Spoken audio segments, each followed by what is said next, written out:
Кенгуру туралы 10 шынайы және қызықты факт. Бұл жазбада біз Австралияның ерекше жануары кенгуру туралы 10 нақты мәліметпен танысамыз. Әрбір кенгурудың өмірі, табиғаты мен ерекшеліктері жайлы кең мағлұмат береді. Бір кенгуру тек Австралияға тән жануар. Кенгуру көбіне Австралияда ғана кездесетін қалталы жануарлар тобына жатады. Олар табиғатта Тасмания, Жаңа Гвинея сияқты жақын аралдарда да кездеседі. Бірақ әлемнің басқа елдерінде кенгуру тек хайуанаттар бағында өмір сүреді. Олар Австралияның символына айналып, ұлттық гербінде бейнеленген. Тек осы елде еркін далада мыңдаған кенгурулар үйірімен жайылып жүреді. Екі қалтасында баласын асырайды. Кенгурудың ең ерекшелігі қалтасы. Аналық кенгуру баласын туғаннан кейін оны ішкі қалтасына салып, бірнеше ай бойы сонда асырайды. Жаңа туған кенгуру Джоуи деп аталады. Ол көзін ашпаған, жалаңаш, әрі өте кішкентай болады. Қалта ішіндегі анасының сүтімен қоректеніп, біртіндеп өсіп, кейін сыртқа шыға бастайды. 3. Артқы аяқтары секіруге арналған. Кенгурудың артқы аяқтары өте мықты әрі ұзын. Бұл құрылым оларға алысқа және биікке секіруге мүмкіндік береді. Олар бір секіргенде 3-9 метрге дейінгі қашықтықты жүріп өте алады. Жүгіру кезінде жылдамдықтары сағатына 60 километрге дейін жетуі мүмкін. Ал алдыңғы аяқтары кішкентай, көбіне тамақ жеу мен өзін қорғауға арналған. 4. Құйрығы тепе-теңдік сақтайды. Кенгурудың ұзын және бұлшық етке толы құйрығы олардың тепе-теңдігін сақтайтын негізгі мүшесі. Олар жүріп келе жатқанда құйрығын үшінші аяқ секілді пайдалана алады.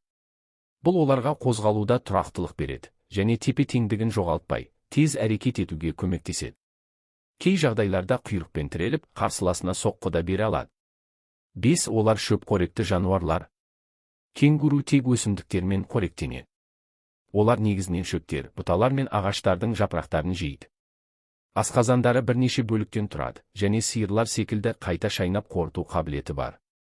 Бұл процестің арқасында олар құрғақ жерлерде өмір сүре отырып, суды өте аз қажет етеді. 6. Топпен өмір сүреді. Кенгурулер жалғыз жүрмейді. Олар көбінесе моб деп аталатын топпен өмір сүреді. Бір мобта 10-нан 100-ге дейін кенгуру болуы мүмкін.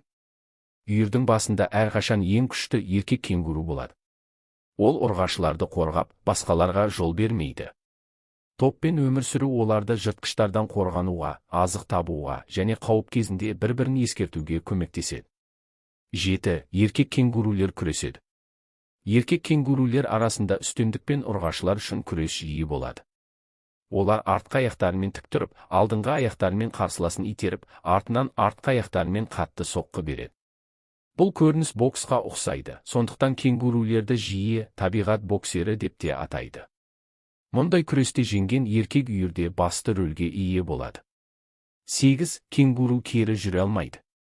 Кенгурудың ерекше анатомиясы олардың кері жүре алмауына себеп болады. Қатты дамыған артқы аяқтары мен ұзын құйрығы оларды тек алға қарай қозғалысқа бейімдеген. Сондықтан кенгуру кері шегіне алмайды. Осы ерекшелігіне байланысты кенгуру Аустралия гербінде түйеқұспен бірге бейнеленген, өйткені екеуі де тек алға жүретін жануарлар. 9. Аналық кенгуру 3 түрлі сүт шығара алады. Аналық кенгуру бір уақытта әр түрлі жастағы 3 баланы асырай алады. Қалтасында жаңа туған Джоуи болса, қалта сыртында өсіп қалған екіншісі жүреді, ал үшіншісі әлі құрсақта болады.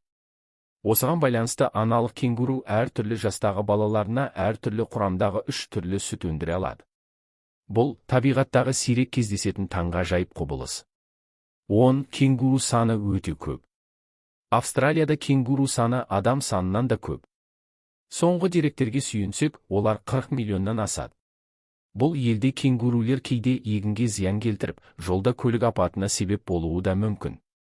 Сол себепті кей аймақтарда олардың санын реттеу үшін арнайы рұқсатпен аулау жүргізіледі. Дегенмен кенгурулер Австралияның мақтанышы болып қала береді.